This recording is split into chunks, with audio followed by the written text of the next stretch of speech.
Okay, good evening, guys. Tonight we are going to be talking about our final lesson with World War I and also our last PowerPoint up through Thanksgiving break. And it is a super important one, so please make sure you put in the effort and pay attention. And that PowerPoint is going to be the United States post-World War.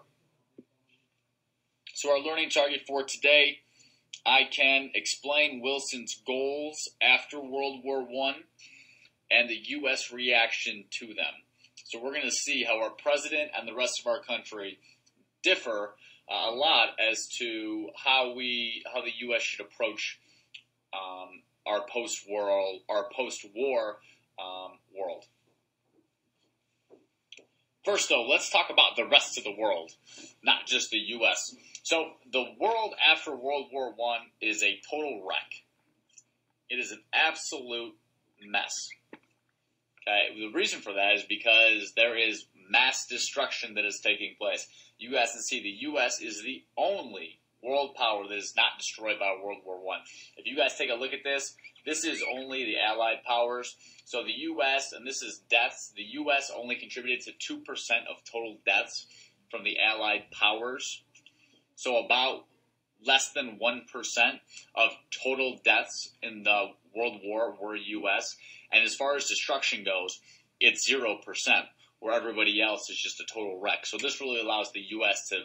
to emerge as the world power post-World War I. All right.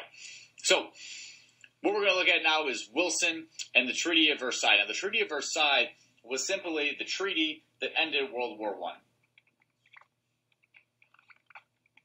And there were four main powers that took place and participated and created the Treaty of Versailles.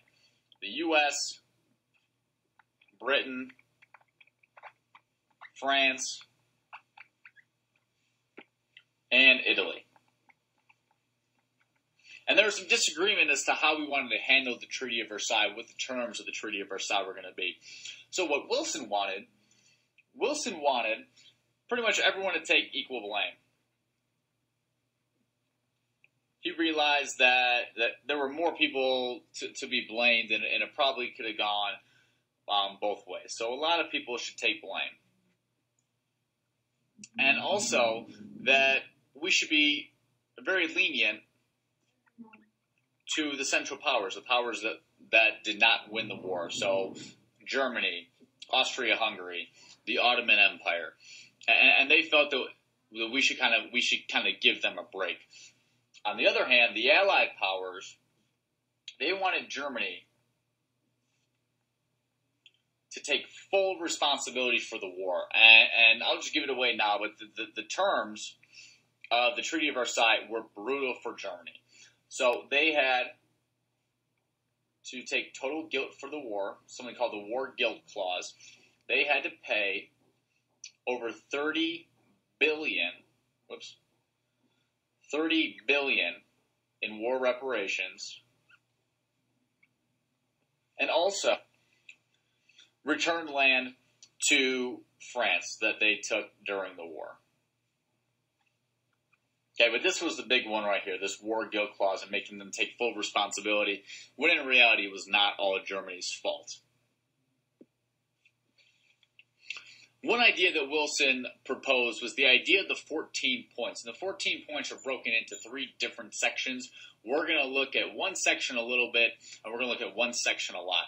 The first section of the 14 points was points 1 through 5. And points 1 through 5 pretty much all addressed the main causes that led to World War I. And Wilson's idea was, how do we avoid another world war? That was the goal of the 14 points, avoiding another world war. And what he wanted to do is he wanted to make sure that these issues did not happen again. And we're going to look more at what the first 5 points were, but they all have to do with addressing the main factors. The last point, it was also the last section.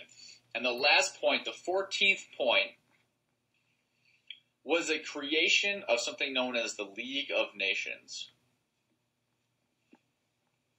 And the League of Nations is like a modern-day UN.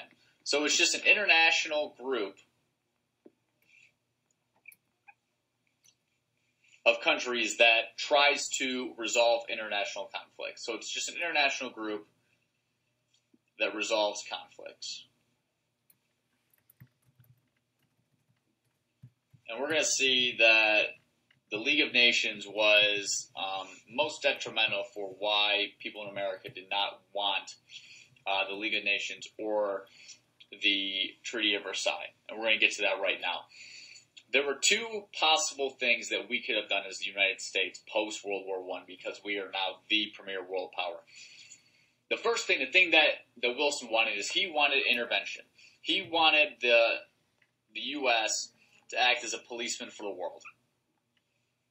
And whenever there was trouble, he wanted to intervene. So take care of trouble. So if there was a situation that was going on in Germany, if there was an uprising in Germany, the U.S. would go in and the U.S. would try to take over. But not take over, but maybe just solve the issue. On the other hand, a lot of people in the U.S. wanted to stay isolated. So they wanted nothing to do at all with foreign affairs. Their thought process was, it is not our job to act as policemen. We have one country to look after, and that's us. So we want to serve the best interests of the U.S. And that was it.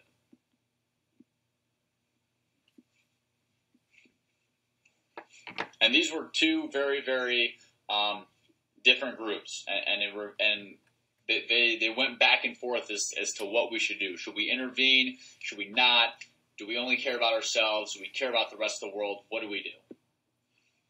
And so the result of the Treaty of Versailles is that the United States does not ratify it. So for all international treaties, Congress has to ratify or basically agree with the treaty, and the U.S. does not do that. Instead, we have our own separate agreements with Germany and with Austria-Hungary and so on and so forth. The rest of the world does ratify the treaty,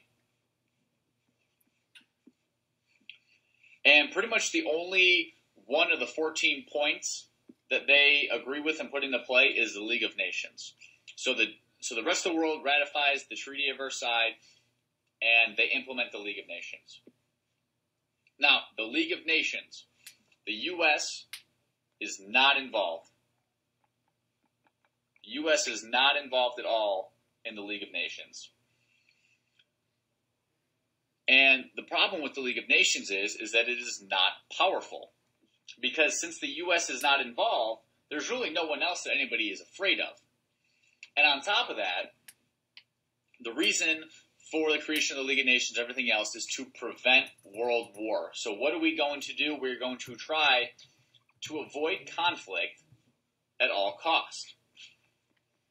So basically, the League of Nations is going to be ineffective and soft.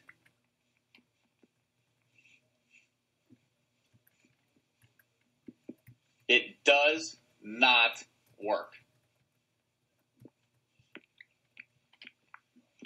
And so because we do not have a powerful international body to stop uprisings, we don't have a person to keep everybody in check because we don't have the League of Nations because it's not effective, basically, and we don't have the United States because they want to be isolated, this is going to be a huge, huge reason why World War II emerges. The two biggest reasons for World War II emerging is because the League of Nations is super weak and will not do anything, and the other is this right here. Germany getting total blame for the war. Germany basically wants to take it out on everybody. They are pissed off with the war guilt clause. They can't believe they have to pay $30 billion of reparations, and all of these things are going to allow for the uprising of a gentleman by the name of Adolf Hitler. Okay? But for right now, what we are most worried about, our quick recap, is can we explain what Wilson wanted out of the Treaty of Versailles? What he wanted was the 14 points, and in particular the League of Nations, and a strong League of Nations, not the weak one that we ended up getting. And the U.S. reaction to the treaty in the League, no thank you, we'll pass. And that's it for tonight. Hope you guys come ready to go. We got some fun things we're going to do tomorrow. We're going to look at some political cartoons, the effectiveness of the league, how what we call the Big Four, the U.S., Britain, France, and Italy, how they look at Germany, and we are going to be done with World War I. So that's it. So I hope you guys have a great rest of your night, and I will see you on Friday.